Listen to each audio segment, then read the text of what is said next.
Detrás del Código creemos que la ley no se vive solo en los tribunales ni en los libros. Se vive en la piel, en la calle y en las decisiones más íntimas que tomamos sobre quiénes somos y cómo queremos ser reconocidos. Hoy tenemos el honor de abrir este espacio para contar una historia que no solo es valiente, sino profundamente necesaria. Hablar con Matías es hablar de identidad, de lucha, de lo que significa reclamar un lugar en el mundo y también en el sistema. Porque cambiar de género legalmente no solo es un trámite, es un acto de afirmación, de resistencia y de amor propio. En este episodio vamos a recorrer su camino, con sus luces y sus sombras, y entender cómo el derecho puede ser un puente o una barrera.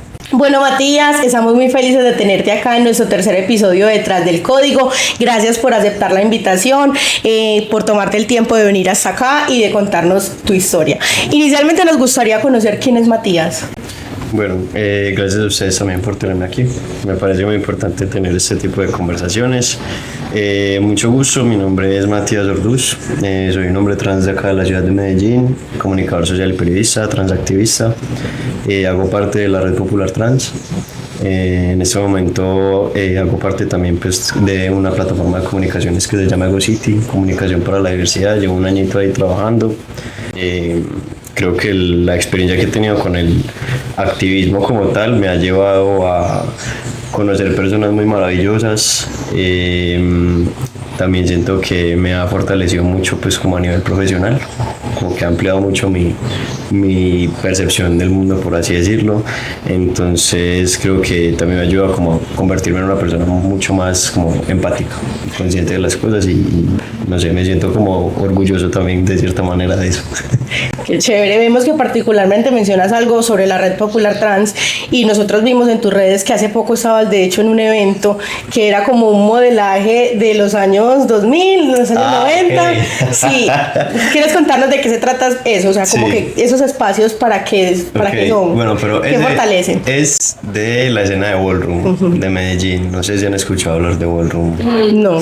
Bueno, el Ballroom nace en Nueva York, más o menos en la década de los 60, si no estoy mal, y nace como un punto de resistencia de las personas negras y de las personas trans, sobre todo.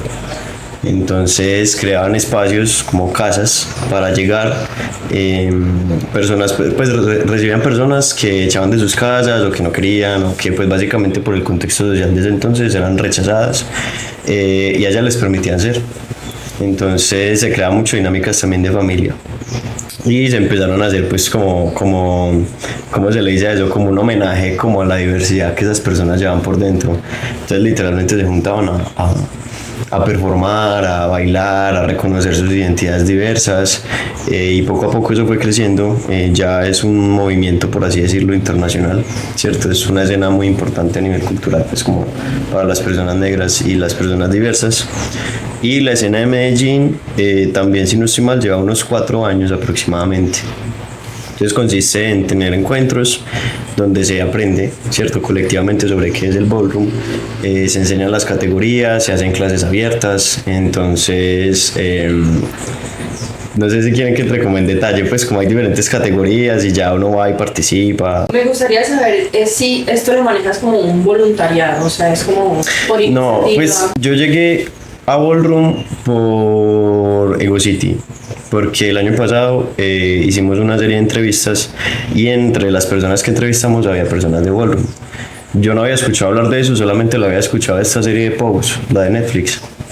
Y conocí a estas personas y me pareció muy llamativo, pues como muy interesante, y me empecé como a adentrar poco a poco, empecé a caer a los espacios, a compartir más con estas personas, y me sentí de cierta manera como muy acogido, muy cómodo, porque es un lugar que literalmente celebra la diversidad y uno puede ser quien quiera ser allá libremente. Entonces me pareció muy bonito y voy allá es como por disfrute, como por tejer comunidad básicamente. Pero o sea que Ballroom y la Red Popular Trans son dos distintas. Sí, son dos distintas. Y entonces a la Red Popular Trans más o menos ¿de qué? La Red Popular Trans nace aproximadamente hace 8 años como una plataforma de encuentro para personas transmasculinas específicamente.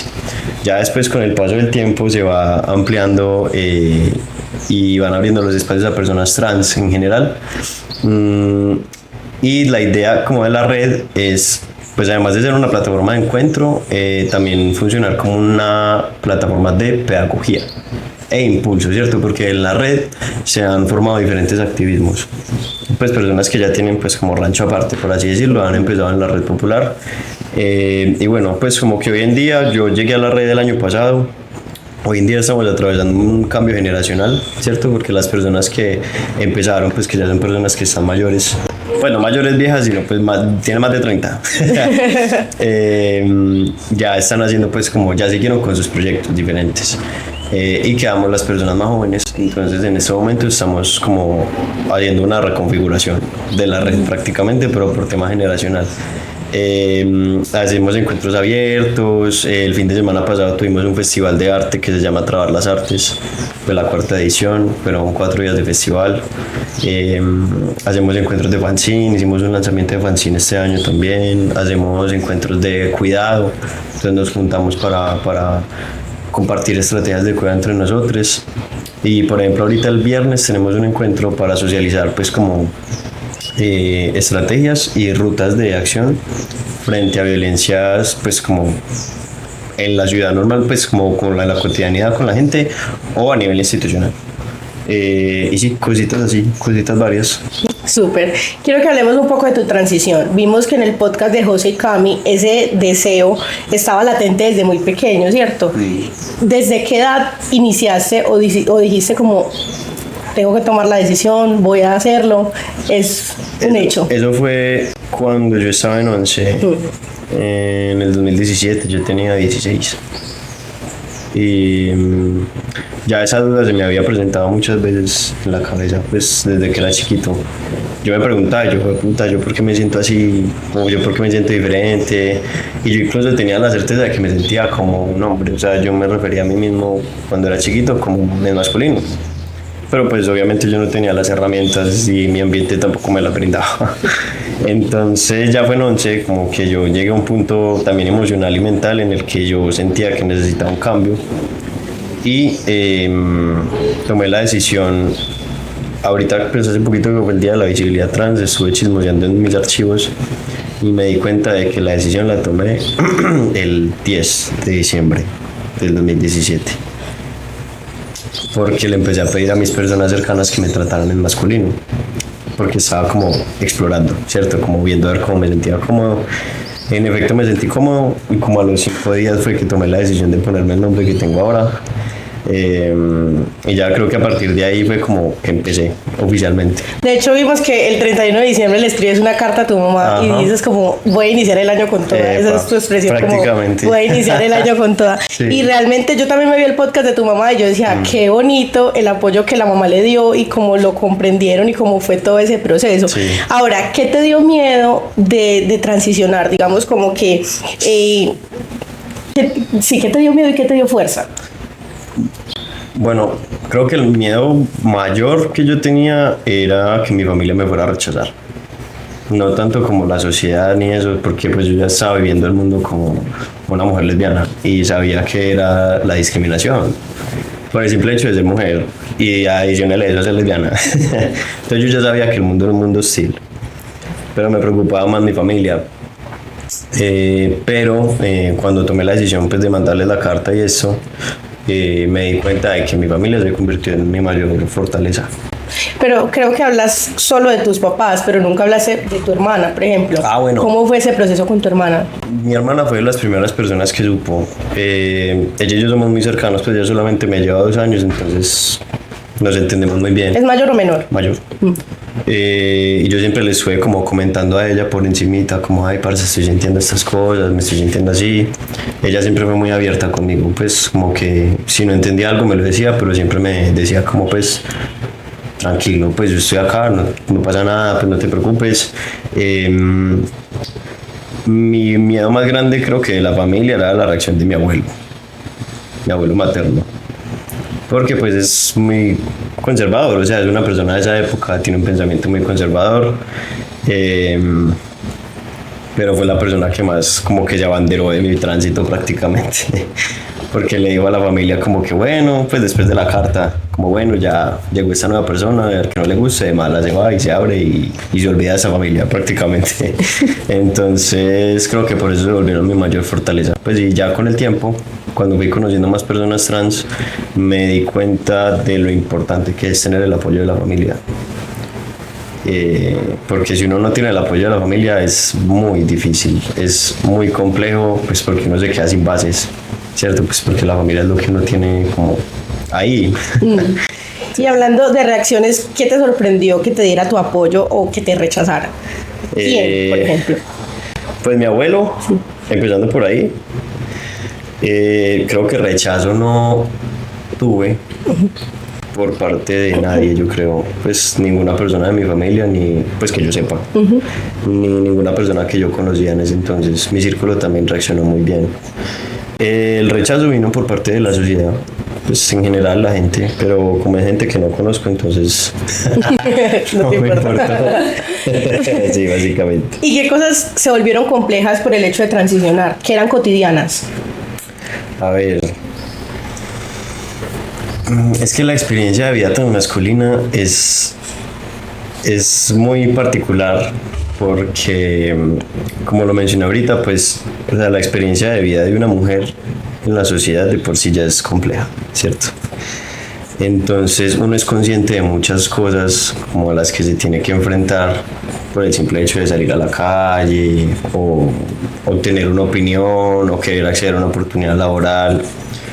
Cuando yo hice la transición, el cambio para mí fue que pasé a estar, pues obviamente por la forma en la que me veo, porque sigo teniendo pues sigo afrontando violencias, pero por la forma en la que me veo, sí obtuve como cierta posición más privilegiada, ¿sí o qué? Porque yo salí a la calle después de empezar a llamarme Matías y de que la gente me reconociera como Matías, y a mí me dejaron de acosar, me dejaron de perseguir, me dejaron de gritar cosas. Entonces creo que fue como ese cambio hacia ese lado, como que no hubo cosas que se complicaron más en ese sentido, pues como a nivel social, pero sí que se facilitaron por mi imagen. Por el otro lado, ya pues como más profundo, a nivel médico, que ahorita lo mencionaban, sí se empezó a complicar un poco más como el tema de yo recibir citas médicas, porque ya yo sabía que podía llegar a un consultorio y perfectamente se podían negar a atenderme, o de entrada no sabían qué era yo. Entonces como que uno queda en un, ¿cómo es que se dice eso? Como en un limbo, como que, parce, no sé si voy a llegar allá y me van a atender de una buena manera, o no sé si van a entender mi experiencia de vida. O sea, es muy pelle uno sentarse en un consultorio frente a una persona de personal de salud que no entiende su corporalidad, que no entiende su realidad y que tampoco se ha preocupado por entenderla. Entonces ese lado sí se complicó. Y al momento pues como de hacer cualquier tipo de diligencia. O sea, a mí me fue muy bien con el cambio de papeles y toda esta vuelta, pero pues el proceso del cambio fue complejo porque tocaba dar muchas explicaciones mientras que cambiaba el nombre, mientras que cambiaba el componente sexo, etc, etc. Aunque yo esos temas me gustaría tratarlos un poquito más atrás. Sí, específicamente como ahondar sobre eso. Ahora hablemos como de ese día que dijiste, hoy voy a transitar. Hoy es el día donde yo soy Matías. ¿Qué pensaste ese día? Dices que fue el 10, pero yo no sé, o sea, si el 31 fue que le dijiste a tus papás, ¿qué día lo sentiste como oficial? Como ya soy Matías. Yo creo el que 31. Ese, sí, el primero de enero. Porque yo me levanté y yo dije, ya la decisión está tomada. Ya le dije a todo el mundo lo que ellos pensaran después de leer tu carta. Yo le dije a esta gente que iba a hacer lo que iba a hacer y ya estoy parado en esa decisión. Creo que sentí mucho alivio. Sentí como si me hubiera quitado un peso de encima, porque yo venía en un momento pues como en un estado emocional muy delicado. Pues no estaba, o sea, yo soy una persona como muy sana a nivel emocional, gracias a la vida.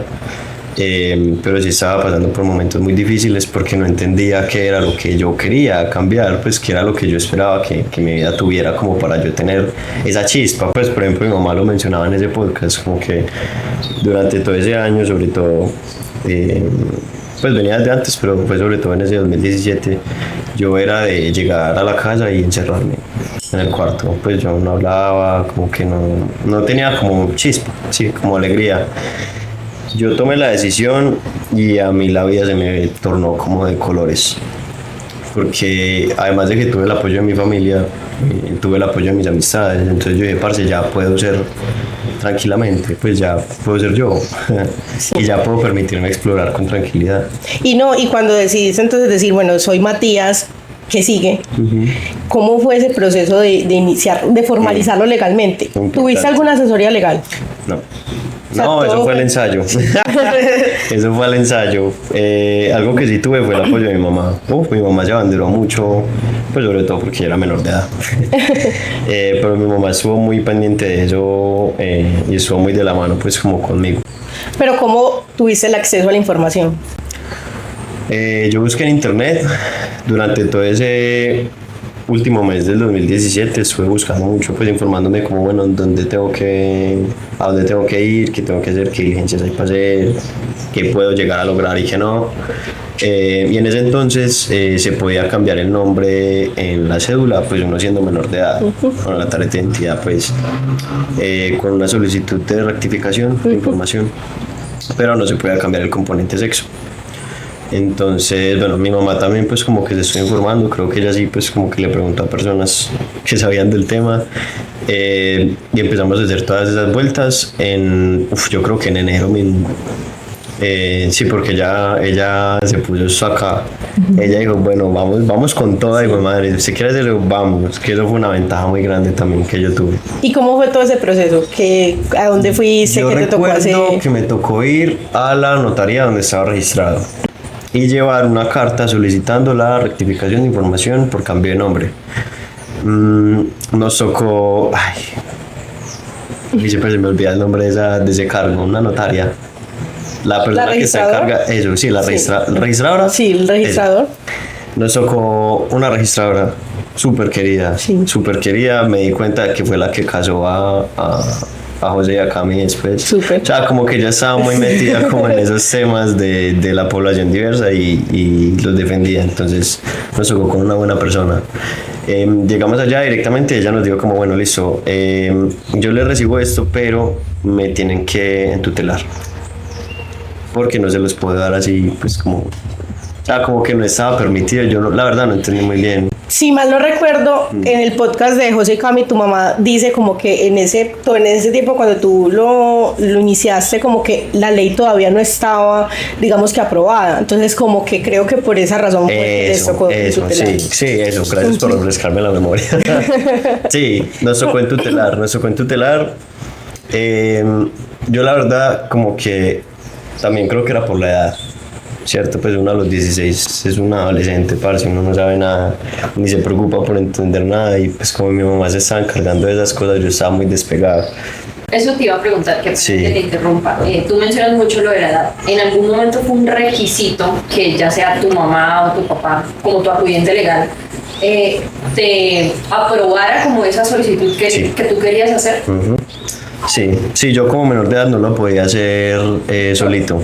Tenía que tener la aprobación de mis papás. De los dos. ¿De los dos? De los dos, sí. ¿Y tú crees que el sistema entendió lo que estabas pidiendo o solo lo tramitó? No, solo lo tramitó. Y más porque era muy nuevo también. Sí, claro. Sí, o sea, eso fue en 2018. Eso todavía no se está hablando de esos temas tan abiertamente. O sea, sí, pero todavía es del desconocimiento. Y sí, yo lo sentí la verdad solamente como un trámite. Con esa señora que nos tocó, no, pues ella sí entendía como la profundidad. Pero tu mamá también habla de que tuviste como cierto acompañamiento psicológico, entonces ¿fue ligado al proceso o fue después? Fue ligado al proceso. Okay. Fue ligado al proceso porque para uno empezar tratamiento hormonal le piden una prueba psiquiátrica. Que creo que eso ya lo están cambiando ahora, si no estoy mal, porque pues es muy patologizante, ¿cierto? Porque no le tienen que diagnosticar disforia de género. Y pues bueno, eso es como pelle. Entonces, cuando yo entré al consultorio de la endocrina, me dijo como, bueno, pues para empezar a mandarte las hormonas, tienes que traer un certificado de la psiquiatra y tener acompañamiento psicológico, al menos por los primeros meses del tratamiento. Entonces me conseguí una psicóloga creo que fue mi tía, la mamá de mi hermana, la que la consiguió. La mamá de mi hermana, pues la hermana de mi mamá. Y estuve con ella los primeros 2 años de transición. Y era pues sí enfocado al tránsito, la verdad. Y ya pues cuando tuve la cita con la psiquiatra, literal solamente fue una consulta. Porque yo me senté al frente y ella me preguntaba cosas y yo le decía como sí, tal. Como no, pues ya, pues qué más quieren ver, pues ya ahí está. Ya ahí me hizo el certificado de una y chao. Pero ese no era ningún requisito para poder cambiar tu sexo en la cédula, ¿o sí? El sexo, es que no recuerdo bien cómo era la movida con el sexo ahí, porque sí sabía que no se podían menores de edad. Sé que era un requisito para, por ejemplo, acceder a operaciones de reducción de mama. También pues como para las mujeres trans o las transfeminidades para ponerse senos tienen como requisito estar en hormonas, que creo que eso también depende mucho de la institución de salud donde uno vaya, porque sé que no es como una obligación así pues como específica, es cuando les da ganas de chimbear básicamente. Pero sí, no, con este tema legal del cambio de nombre fue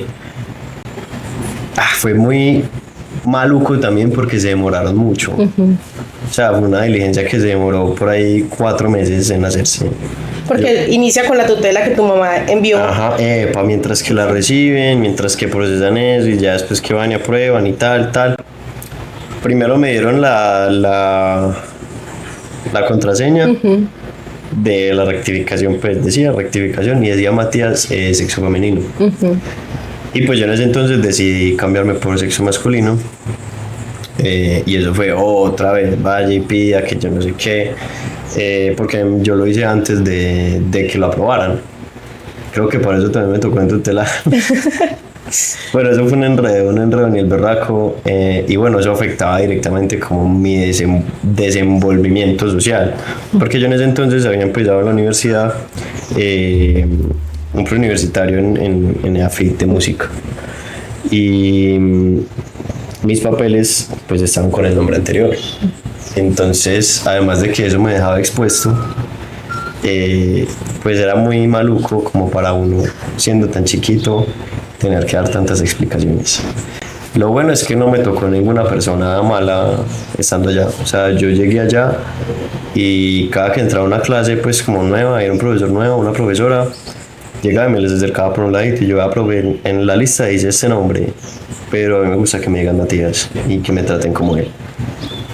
Súper bien, pues como que obviamente yo sentía las miradas, uno siempre siente las miradas como de, no sé qué es, pues no lo entiendo, pero la gente pues como que sí respeto eso. Igual, como que el nivel de exposición, yo creo que el mayor riesgo es cuando uno se enfrenta a la fuerza pública, pues cuando lo para la policía sobre todo. ¿Y has tenido experiencias? Sí, claro. ¿Y cómo te ha ido? Pues bien, porque no me han hecho nada. Pero obviamente es un momento muy incómodo. Pero, y en ese momento donde estabas esperando que te dieran la cédula ya oficial, por ejemplo, ¿tuviste algún enfrentamiento con la policía y fue como un confrontamiento de lo que dice, digamos que... mi papel a sí, lo que soy? Ajá, exacto. Sí, yo creo que sí. Si no estoy mal, me paró una vez un retén, pues como de requisa. Y yo tenía el pase de conducción todavía viejo. Yo no lo había actualizado. Porque estaba esperando a cumplir 18 para no tener que hacerlo 2 veces. Y me paró la policía, yo me bajé del carro, me requisaron tal y me pidieron la licencia. Yo, ay, Dios, bueno. La entregué y el policía se quedó, es que... Y yo siempre les digo así, pues normal, ¿cómo así? Es que soy una transición de género. Y se quedaron como... un silencio ahí, como de, no entiendo nada de lo que está pasando, súper incómodo. Yo solamente estaba esperando como que me entregara mi pase y me dejara ir. Y yo, ya, o sea, no tienes que entender, ya. No me dijeron nada violento, pero obviamente las actitudes, las miradas, o sea, uno literalmente siente cuando lo tratan como si fuera un bicho raro. ¿Cuánto duró más o menos ese proceso de cambiar todos los papeles? Sí, de cambiar todos los papeles. Por ahí 2 años. Digamos de que tú ya tengas tu cédula donde dice Matías, sexo masculino. ¿Cuánto demoró? Bueno, por ahí un año y medio por ahí. 1 año y medio. ¿Y sientes que el sistema no estaba preparado para acompañarte en ese proceso? No, porque de entrada me pegan una tutela. O sea, yo tenía que entutelar porque el sistema no tenía la capacidad de hacer eso. Y tampoco le interesaba hacerlo. Entonces, sí, pues yo creo que igual lo más importante ahí es como ver las violencias a las que se puede exponer uno. Porque, por ejemplo, otra vez me pasó, aunque lo del pase se me demoró un poquito más, creo que fueron 3 años, desde que empecé el tránsito, pues. Hubo un momento en el que estaba yendo a la U, y me paró un retén de policía, eran 2 policías. Eso fue por detrás de Monterrey, bueno, no me acuerdo. Me pararon, me bajaron, me requisaron, tal. Y eran de los típicos policías que querían como dárselas pues de sobradotes. Entonces empezaron como, bueno, como, ay, ¿usted para dónde va? Y yo, para la universidad. Es que, ya después les mostré los papeles, les mostré que el pase pues estaba con el otro nombre. Y ahí cambiaron la actitud completamente. Como, sí, para la universidad. Ay, ¿en serio? No le creo. Yo voy para la universidad, voy a clase. Ahí está mi carnet. Es que, y me empezaron a requisar. Ay, no, una requisa tan asquerosa, parce. O sea, me cogían acá de atrás y me hacían así, en el pantalón. Hasta abajo, como quien dice a ver si tiene chimbo o no. Creo que esa fue como la peor. Ya después cuando me paraba el ejército para pedirme libreta militar, yo usaba la tarjeta de identidad vieja como comodín. Porque yo decía como no, vea. yo no, eso es así. Eso todavía está en trámite, pues yo no sé qué tengo que hacer con eso y se quedaban tiesos. Es como que la reacción principal de todos es quedarse como, ay mi madre, yo no entiendo a esta persona porque a mí me han dicho que las personas trans no se ven así. Para mí una persona trans es un man disfrazado de mujer. Así, entonces no lo entienden a uno. Eso uno lo puede usar a su favor pues en este tipo de cosas, pero también es exponerse pues como a violencias. ¿Y qué es algo que deberíamos dejar de preguntarle a las personas trans? Pero en ese sentido, sí. Es como en lo legal, ¿o qué? No, en general, socialmente, sí. Un montón de cosas. Por ejemplo, algo que pregunta mucho la gente por curiosidad es como, ay, ¿cómo te llamabas antes? ¿Para qué? Pues, o sea, no tienes que saber. O sea, uno le dice a las personas, pues, a las que uno les quiere decir. No a las personas que llegan preguntando con morbo, que es como, ay, ¿en serio? ¿Cómo te llamabas antes? ¿Para qué? O sea, esa identidad, a ese nombre normalmente se le dice el dead name, ¿cierto? Como el nombre muerto. Sí. Porque es una identidad que ya no existe. O sea, eso es algo que ya no hace parte de nosotros. Y es muy incómodo que le pregunten a uno por algo que uno ya no es. Entonces, esa es una. La otra es que nos gusta. Porque la gente confunde la identidad de género con la sexualidad. Es como, ay, pero entonces ¿usted qué es? ¿Usted le gustan las mujeres? ¿Usted es marica? ¿Usted es cacorro? ¿Usted es qué? Tampoco te importa, pues, o sea, lo único que te debería importar es tratarme con respeto. Y ya, así como uno trata a las personas común y corriente, normalmente en su día a día, con respeto. ¿Qué más? ¿Qué tenemos entre las piernas? Pues a ti tampoco te importa eso, o sea, ¿y por qué me estás preguntando qué tengo entre las piernas? O sea, ¿cuál es tu interés? Y todas estas preguntas vienen desde el morbo, realmente. En el ámbito de salud, por ejemplo, me pasa mucho que inmediatamente llego a un consultorio médico, lo primero que hacen es ofrecerme histerectomía. Lo primero que hacen, como, ay, ¿no has pensado en la histerectomía? Puedes hacer esto y esto y que yo no sé qué, no es tan complejo. Y yo no, pues, no me interesa. Es como cuando las mujeres trans lo primero que hacen es ofrecerles una vaginoplastia. O sea, hay personas trans que simplemente no queremos llevar a cabo algunos procedimientos quirúrgicos. Hay otras que sí, pero también la gente asume como que esa es una realidad compartida, ¿cierto?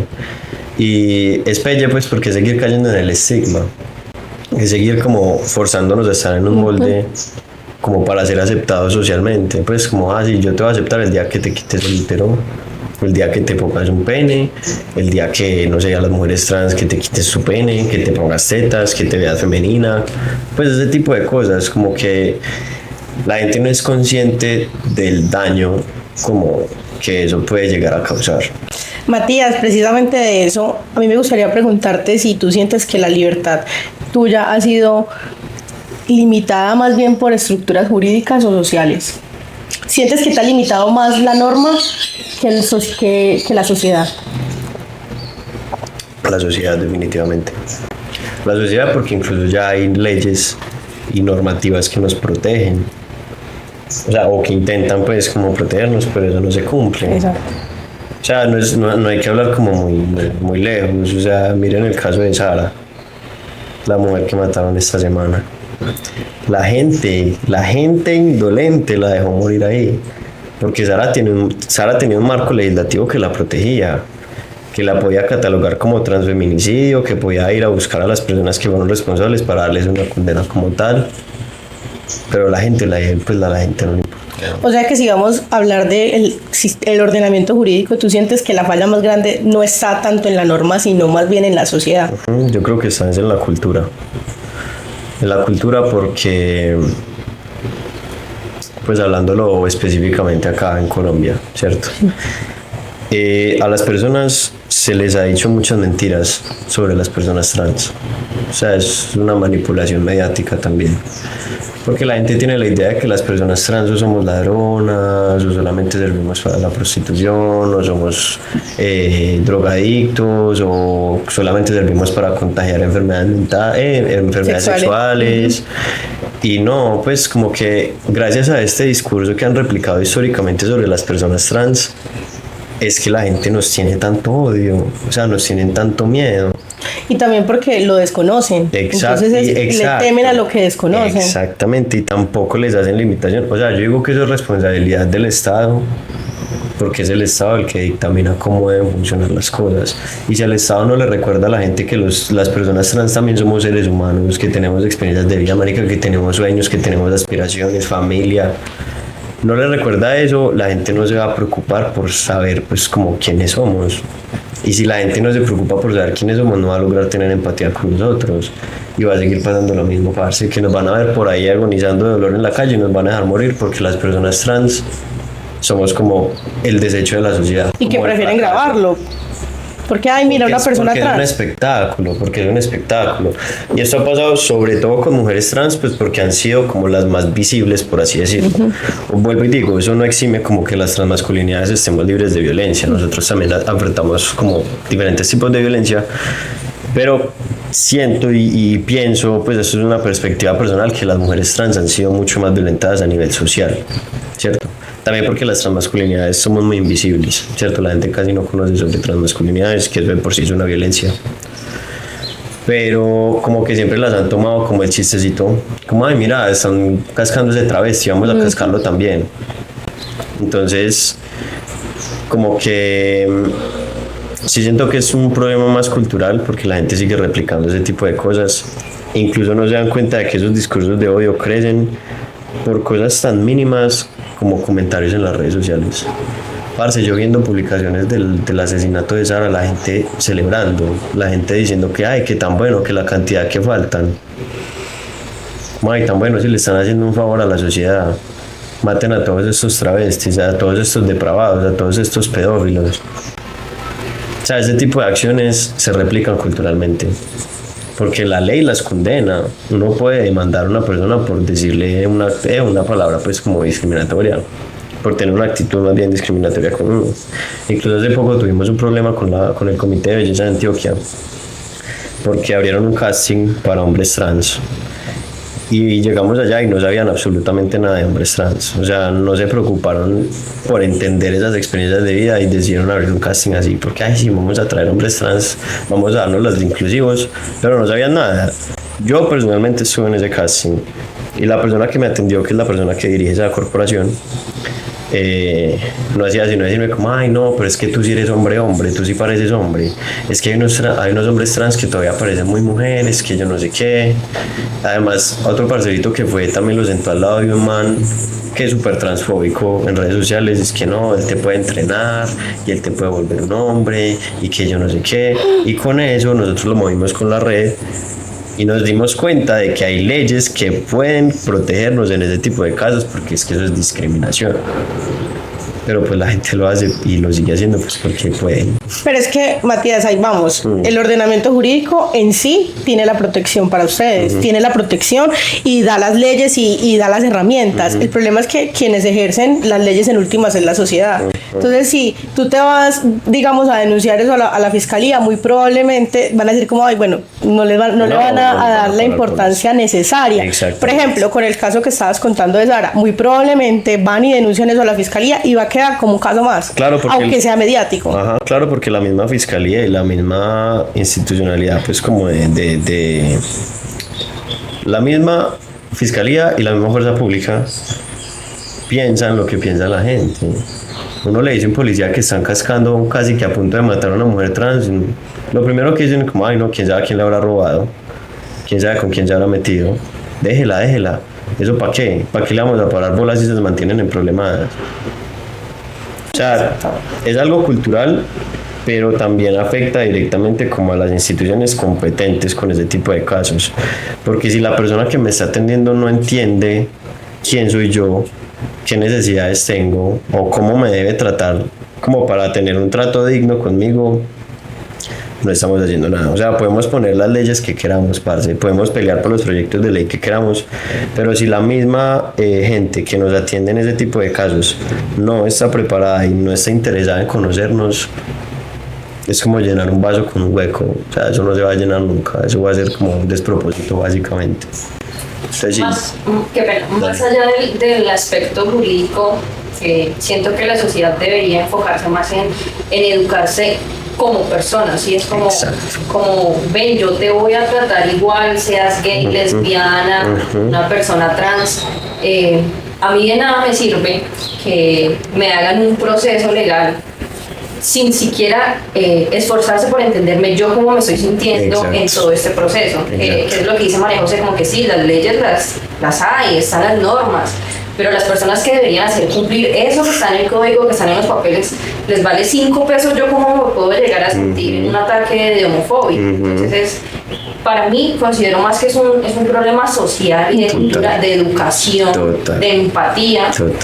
Porque al final de cuentas las leyes no van a servir de nada si uno como ser humano no entiende, sí. O sea, yo creo que ni siquiera es como que, ok, yo comparto lo que tú eres. No, respeta y ya. O sea, yo no quiero que tú me vengas a entender que yo hago parte de esta población. Respeta lo que yo soy. Eso, hay una actriz, escritora, teatrera argentina, que no recuerdo cuál es el nombre en este momento, que hace poquito la entrevistaron en un podcast y ella decía como, o sea, a mí no me importa si usted quiere utilizar la E o no.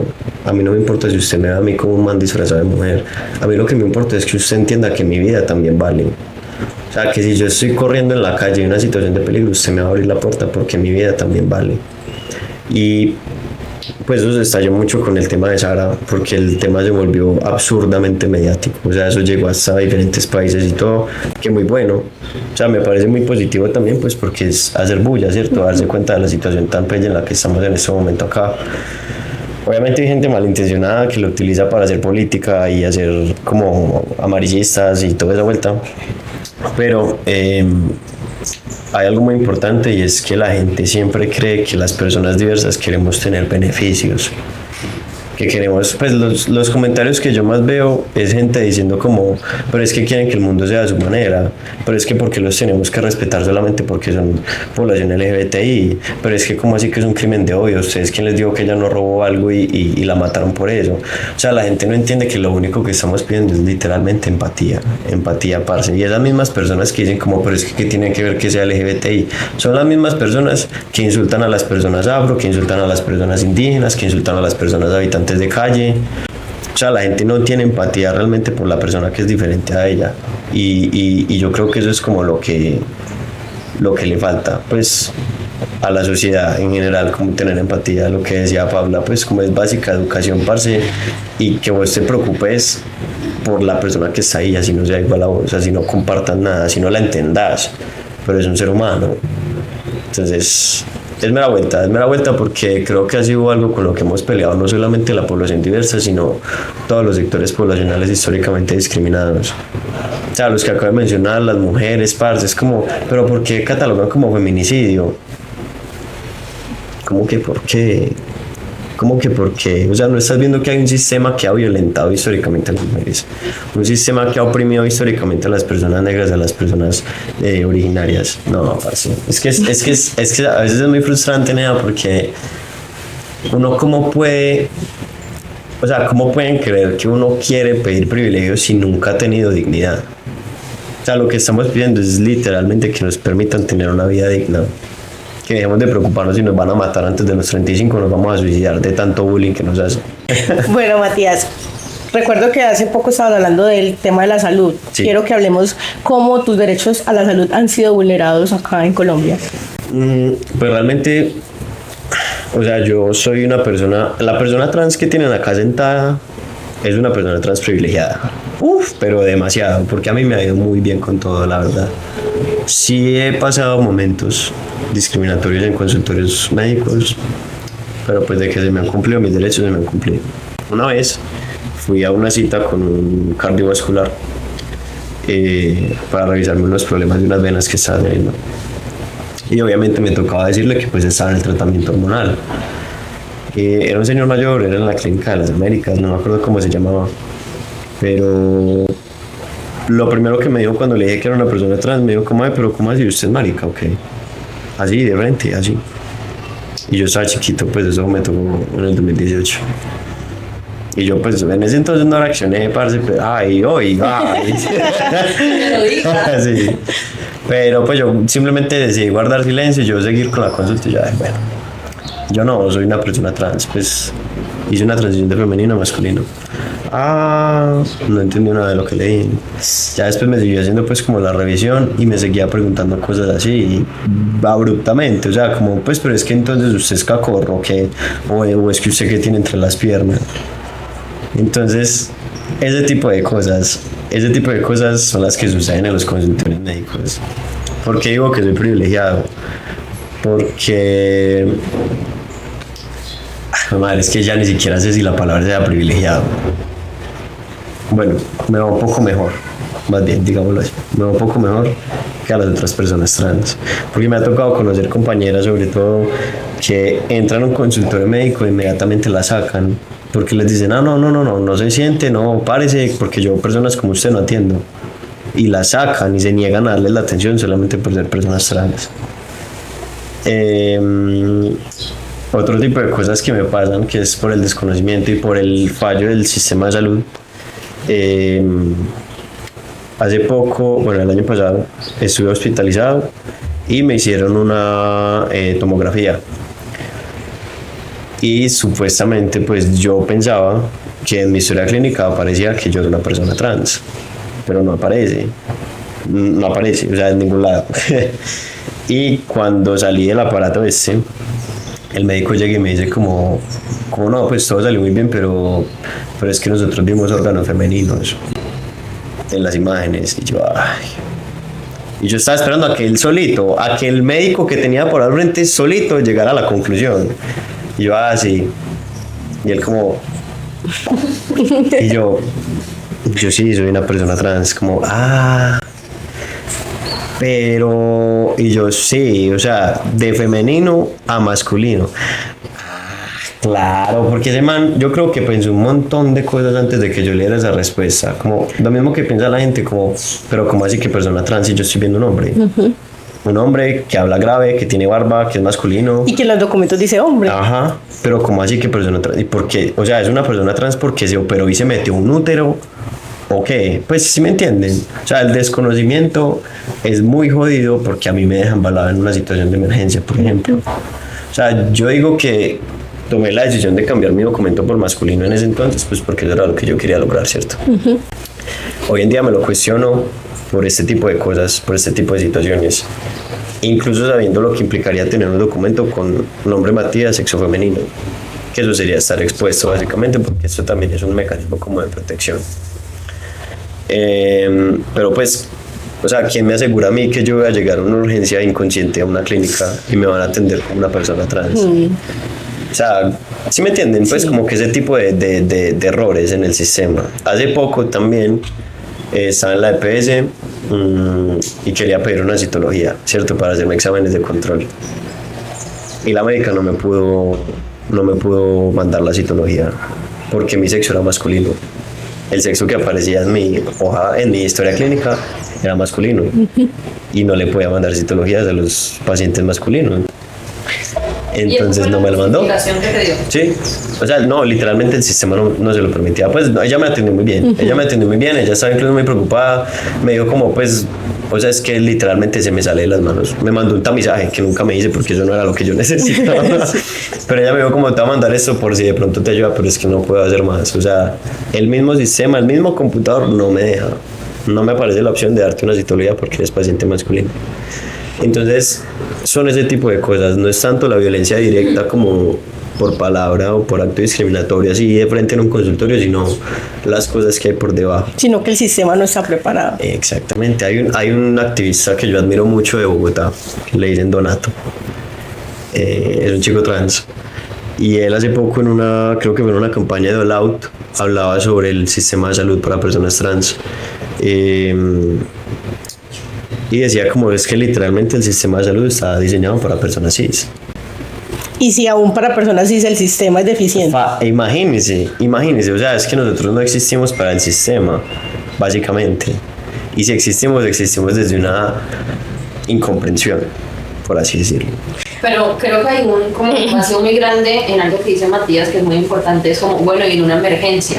O sea, en caso tal de que tú necesites que se te haga una citología, ¿cuál va a ser la respuesta del sistema? No, es que no se la podemos enviar porque legalmente es un hombre. Bueno, y si es de urgencia, ¿cuál es la opción que ustedes me van a dar? No, como mira, a ver, usted queda. Sí, no, en tu tele, literal. En tu tele.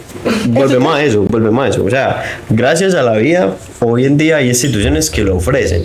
A mí, yo me acuerdo que yo hice un TikTok, yo no pensaba que eso se fuera a viralizar. El del teléfono. Sí. Que llamaste. Sí. Yo no pensaba que eso se fuera a viralizar tanto. Yo literalmente lo hice porque quería documentar ese proceso, a ver qué pasaba, a ver qué le podía mostrar a la gente. Para eso se volvió una locura. Hasta eso se publicó hace como un mes y punta o más. Y hasta hoy en día me siguen llegando notificaciones de eso porque la gente es poniéndome que la gente es muy linda. Y ha sido como la primera vez que he visto como que reaccionan bien a un video de una persona trans. Diciéndome como mira, puedes ir a esto, la puedes solicitar particular, puedes ir a Profamilia, pues yo no sé qué. Entonces sí hay instituciones que lo cumplan, pero es que el deber ser es que el Estado con su sistema de salud pública me lo pueda cumplir. Sin tanto trámite. ¿Qué le exigirías al Estado si lo tuvieras de frente? Ay, no. Qué pregunta tan difícil. ¿Qué le exigiría al Estado siendo una persona trans? No, parce, que se sienten a hablar con nosotros. O sea, que se den cuenta de que nosotros también hacemos parte del país. Pero ¿tú crees que así funcionaría? Lo dudo mucho. Es que no sé porque es muy difícil porque es que hay demasiadas cosas que faltan.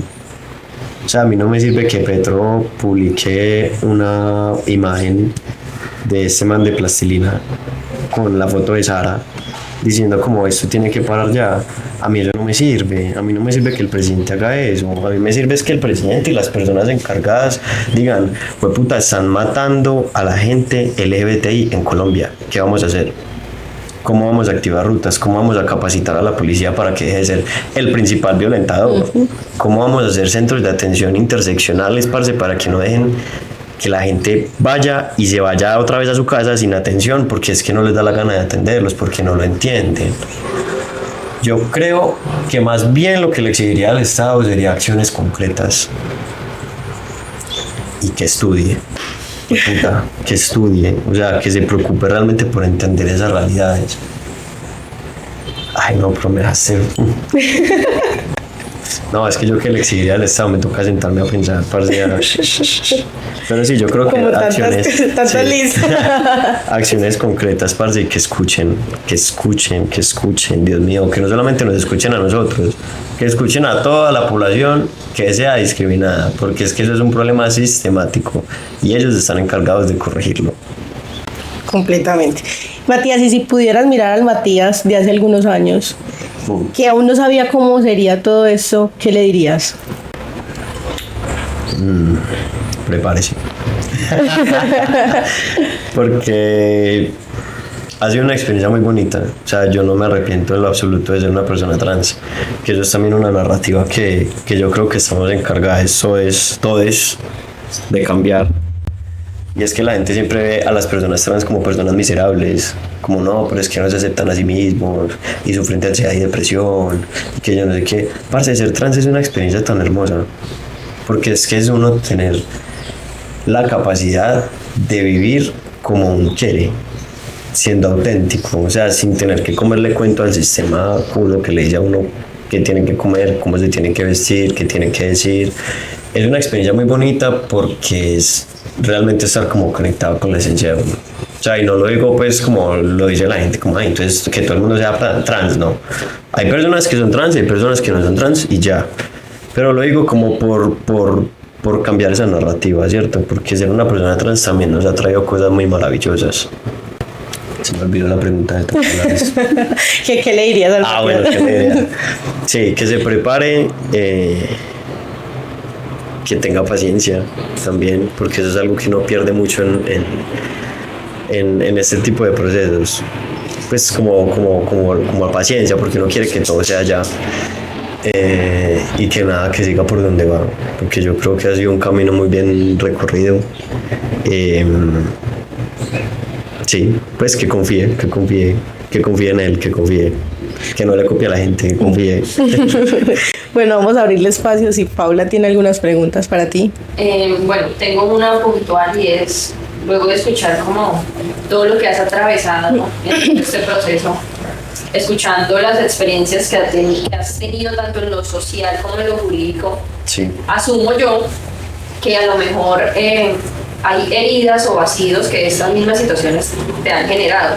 ¿Sientes que el Matías que tenemos hoy enfrente tiene vacíos por sanar que la misma sociedad le ha creado? Yo creo que ya no. Yo creo que no tengo heridas de la sociedad porque pues yo ya llevo 7 años reconociéndome como una persona trans y ha sido un proceso muy largo. Pues los primeros años sí han sido muy fuertes porque ha sido salir al mundo, darse cuenta de que el mundo no me quiere, de que el mundo no me acepta tal y como soy, entonces que me toca pelearme mi papel en la sociedad. Pero también he tenido años en los que me he dado cuenta del valor que tengo, como también de que ese valor no se mide por lo que la sociedad me diga. Y he tenido la oportunidad de conocer personas maravillosas, personas trans también, con las que he creado comunidad, con las que he creado colectivo, con las que me he acompañado, me he apoyado, y creo que eso ha sido fundamental para sanar esas heridas, pues como llegar a un lugar donde sí perteneces, donde tú te puedes dar cuenta de que sí puedes ser querido, o sea, que sí eres válido, que tu experiencia de vida sí es importante. Creo que la colectividad me ha ayudado mucho a sanar esas heridas. No lo llamaría herida, pero sí diría un dolor profundo en este momento, pues como el que tengo con la sociedad, y es el tema de la discriminación, parce. Es algo que siempre me va a romper el alma y que nunca voy a terminar pues, como de comprender, o sea, porque es muy difícil como entrar en la mente de las personas, que incluso uno les diga de frente como, porque no te importa mi vida si también soy un ser humano, siguen pensando lo mismo. Es muy complejo para mí y creo que ese es como el dolor más profundo que va a tener con la sociedad, como que sigan teniendo acciones violentas contra cualquier tipo de persona, no solo las personas diversas. Pero sí, yo creo que he logrado sanar pues en mis colectivas, con mis travestis, con mi familia, porque también el hecho de que mi familia me acepte ya a mí no me importa. O sea, si mi mamá me ama así tal y como sea, a mí no me importa que alguien más me diga que no soy algo.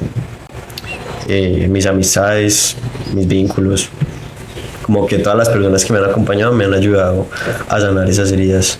Entonces creo que no. Y también a formar como una coraza, por así decirlo.